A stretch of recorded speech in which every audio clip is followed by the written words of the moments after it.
Okay. So, ayan siya. So, ito yung maliit.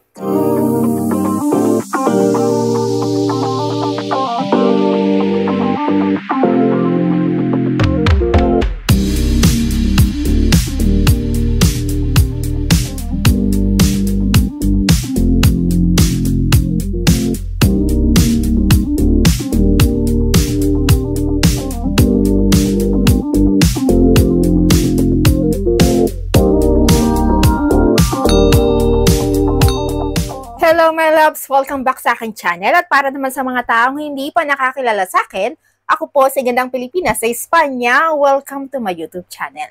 So dito sa aking channel, I shared everything about my life, lifestyle videos from makeup, skincare, hanggang sa mga unboxing videos at hair care videos na madalas natin ginagawa dito sa aking channel. Kaya kung gusto mo yung mga videos na ganon, please consider to subscribe to my channel at i-click mo na rin pati ang notification bell para updated ka sa mga future videos ko. Okay, so ngayon, ipapakita ko sa inyo yung luggage na binili ko sa Salvador. Kasi 'di ba last week nagpunta kami ng Salvador kasi bumili ako ng aking luggage kasi wala akong gagamitin na luggage sa bakasyon namin kasi nga uuwi kami ng Pilipinas. Uwi kaming pamilya, as in 3 kaming uuwi ng Pilipinas. So, yung mga dating luggage namin na ginamit namin kapag umuwi kami sa Pilipinas ay okupado ng aking mag-ama. So, ako ay wala akong luggage. Kaya pumunta ako ng Salvador para bumili ng aking luggage. So, eto yon. Medyo mabigat siya. Ayan. Ayan siya. So, nagulat ako nung pagpunta namin doon at binabayaran na namin yung luggage na binili ko. May kasama siyang ganito na dust bag. Pakita ko sa inyo. Wait. Okay, so eto siya. So meron siyang ganito na cover niya. At natuwa naman ako kasi may ganito talaga. So sa Salvador namin siya binili. Kasi actually matagal na kami. So eto yung laki ng kanyang cover.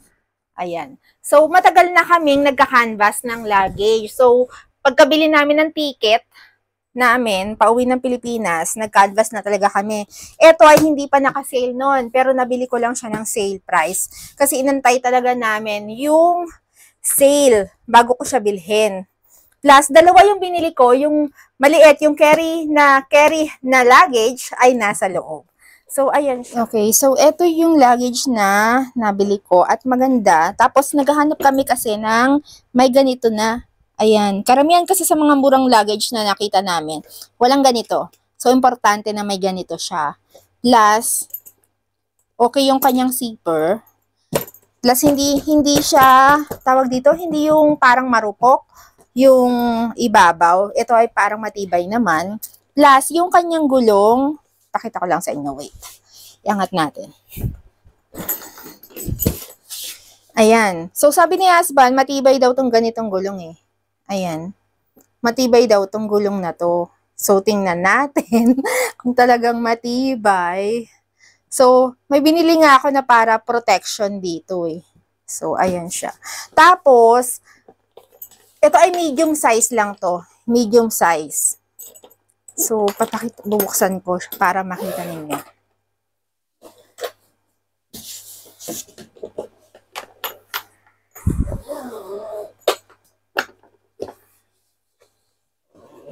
Ayan siya.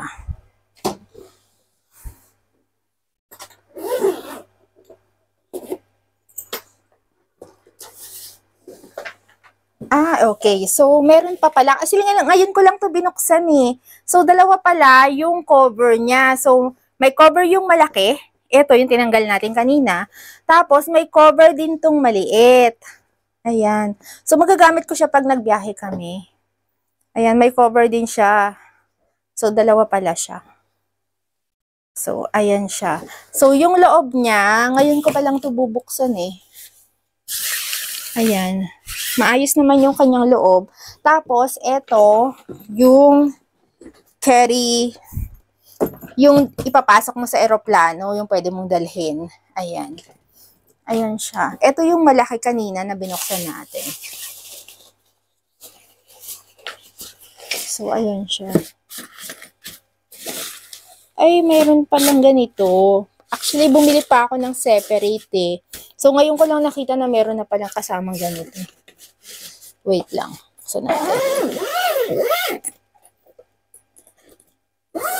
Ayan, so meron siyang tatak na Salvador Bachiller. So may kasama na palang ganito. So bumili pa ako, no? May kasama palang ganito. So hindi ko kasi alam. Tapos, dito naman sa side, ayan, yung normal na luggage lang. Ayan siya. Ayan. Tapos, etong maliit naman, buksan natin.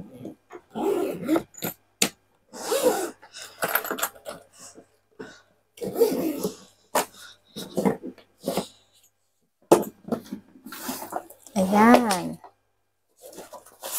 Ay, so meron din ganito. Bumili pa ako. Meron palang ganyan. Ayan, so ayan. Close natin to. Okay, so ayan siya. So, ito yung maliit. So far, okay naman at happy ako sa nabili kong luggage. Tapos, yung design niya, ayan, so pareho yung design na kinuha ko. Tapos, meron siyang nakalagay na ganito, yung name ng brand. Ayan, so same dito. Ayan, so far, happy talaga ako sa luggage na nabili ko. Actually, dapat 3 yung magiging luggage ko kasi yung luggage namin ay, bawat isa sa amin 3 luggage. Pero, ang nasa isip ko kasi, kakasya naman yung ilalagay ko sa ganito. So, kapag hindi kasya yung gamit ko sa kanilang dalawa, kailangan ko pang bumili ng isa pang ganito. Kasi dapat ang laman ng isang ganito ay 23 kilos lang. So, hindi kami pwedeng sumobra sa 23 kilos kasi ang allowed sa amin ay 46 kilos. So, kung ito, 23 kilos na, tapos kulang pa ako ng ilang paglalagyan. So, kailangan ko pa bumili ng isa pang 23 kilos na ganito na dapat magkakasya yung 23 kilos para mabuo ko yung 46. Pero, pwede naman na hindi ko kailangang buuin yung 46 kilos. So, gusto ko kasi isang ganito lang ang dadalhin ko at isang ganito lang yung dadalhin ko. Pero just in case nga na hindi magkasya yung mga dadalhin ko, kailangan ko pang bumili ng isa pang ganito. Yung presyo nitong medium, nabili ko siya ng 79 euros. So, close to 80 euros na rin. Tapos, etong maliit naman ay nakuha ko ng sale price yun ng 69 euros. Close to 70 euros na rin. So, all in all, umabot ako ng 150 plus sa kanilang dalawa. So, kayo na bahalang magkwenta kung magkano sila in pesos. So, 150 plus euros ko sila nabili pareho. Alright, my loves, thank you for watching. I hope you like this video. If you like this video, please don't forget to give me a thumbs up at pwede mong i-share tong ating video sa mga taong tingin mo ay nangangailangan. Pero tulad ng dati, bago tayo magtapos, kung bago ka dito sa aking channel, please subscribe to my channel at i-click mo na rin pati ang notification bell para updated ka sa mga future videos ko. Thank you for watching, my loves, and always remember to be beautiful inside and out. And so, yeah, thank you for watching and see you on my next videos. Bye, my loves! Thank you!